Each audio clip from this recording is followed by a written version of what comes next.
Remembrance is a time of year when we call to mind most particularly those from the armed forces of the Crown who died in warfare. The slaughter of millions of soldiers in the trenches of the First World War so profoundly shook this nation that the end of that conflict has never been forgotten. Here at Norwich Cathedral, the Remembrance season starts a month earlier than Armistice Day, as each year on the 12th of October we remember the martyrdom of the nurse Edith Cavell, whose execution by the Germans in 1915 provoked a worldwide sense of revulsion. Edith continues to be revered by the armed forces because in a real sense she risked her life for their safety. Unlike other remembrance services, here military veterans share the center stage with nurses who stand as an honor guard around Edith's grave. As is fitting, we honor both those who have risked their lives fighting for the sake of freedom and those who also risk their lives healing the wounded and comforting the dying. Edith witnessed to the power of love even in the midst of the worst of human violence and hatred.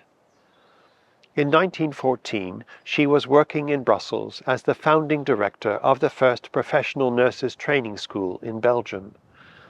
Caught up in the German invasion, she insisted that all her nurses should treat enemy and friendly soldiers just alike. Each man was a father, husband, or son, and as nurses they had no part in the quarrel. She said that the profession of nursing knew no frontiers. Edith's care for the vulnerable extended also to those Allied soldiers caught behind enemy lines. Even though the German occupiers of Brussels threatened death to anyone assisting these soldiers, from early 1915 Edith became part of an underground network that helped them escape to the neutral Netherlands. At times, she had German soldiers upstairs in her clinic and Allied soldiers hiding in the cellars. Eventually, Edith and the rest of the underground group were all arrested and imprisoned. Edith was tried along with 34 others and found guilty of treason.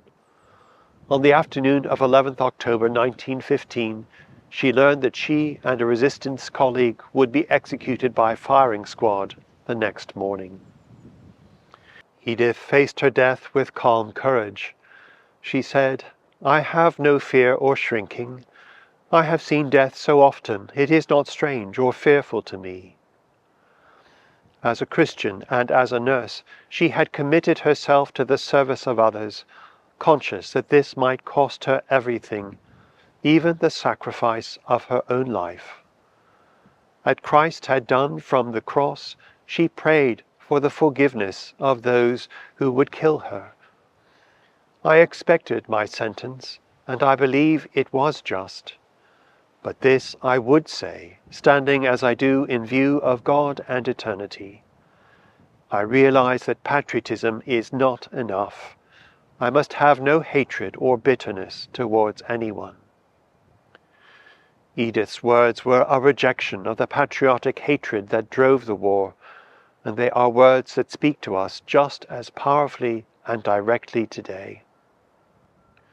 If humanity has any hope of breaking out of the cycles of hatred and violence that mar our world and the human race, it will be only when we learn, as Edith did, to recognize the humanity of our enemies and to love our neighbors, one person at a time.